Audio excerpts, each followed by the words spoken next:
Merit of the case நாங்கள் போகல அப்படின்னு என்ன அர்த்தம்? நீங்கள் எப்போ சாட்சியை கலைச்சிங்க, எப்படி கலைச்சிங்க, யாரை பாதிக்க விட்டீங்க, சம்மன் எப்போ அனுப்பிச்சிச்சு, அந்த சம்மனை வாங்கின பிறகு அவன் வந்துகிட்டு இருந்த வண்டியை யாரை வச்சு மறிச்சிங்க, அது வீட்டுக்குள்ளே புகுந்தீங்களா, கட்டையை பிடிச்சி இழுத்தீங்களா, கழுத்தில் கத்தியை வச்சிங்களா? இதுதான்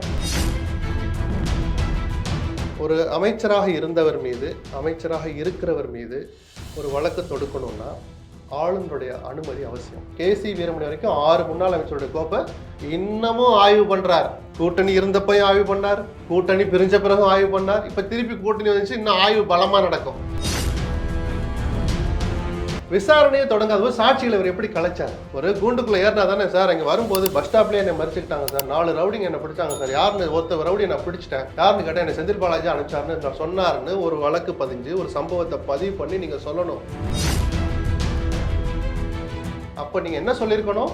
இதை நீங்க உத்தரவா போடாம ஒரு ஆலோசனையா சொல்லியிருந்தா, நாங்கள் அரசமைப்பு சட்டத்தை திருத்தி 200 பிரிவை திருத்தி ஒரு கால வரையறையை நாங்க கொண்டு வந்திருப்போம்னு சேர்த்து சொல்லியிருந்தா தங்கர் பேசுனது சரி.